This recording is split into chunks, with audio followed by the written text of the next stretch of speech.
اعوذ باللہ من الشیطان اللعین الرجیم بسم اللہ الرحمن الرحیم وصلی اللہ علی محمد وعلی بیتہ الطیبین الطاہرین المعصومین۔ ماہ مبارک رمضان جوار امیر المومنین صلوات اللہ وسلامہ علیہ سے قرآنی صورتوں کے فضائل کا سلسلہ سورہ یوسف اور سورہ الرعد میں پہنچا ہے۔ پیغمبر اکرم صلی اللہ علیہ وآلہ وسلم نے سورہ یوسف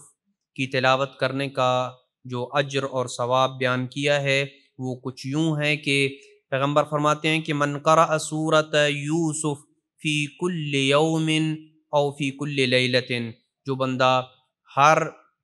دن یا رات کو سورہ یوسف کی تلاوت کرتا ہے،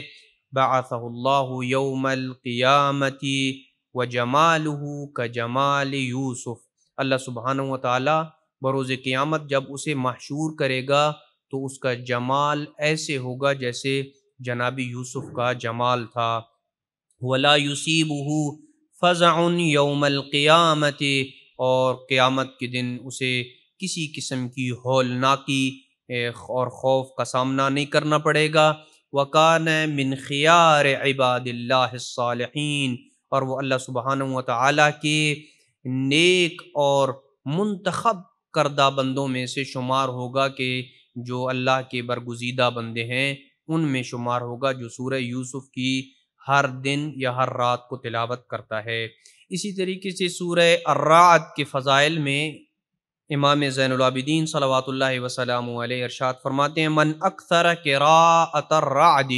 جو بندہ زیادہ سے زیادہ سورہ الرعد کی تلاوت کرے گا،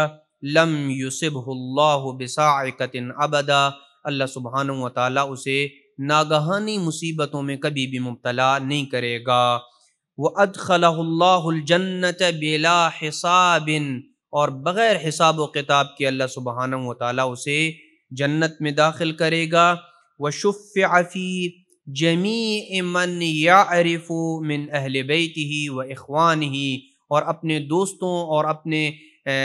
عزیز و اقارب اور اپنے اہل و عیال میں سے جن کو وہ جانتا ہوگا، ان سب کی شفاعت اس کے حق میں قبول کی جائے گی، یعنی اپنے عزیز و اقارب کی جن کی بھی وہ شفاعت کرے گا اس کی شفاعت کو اللہ سبحانہ وتعالی ان لوگوں کے حق میں قبول کرے گا کہ جو بندہ سورہ الرعد کی زیادہ سے زیادہ تلاوت کرتا ہے۔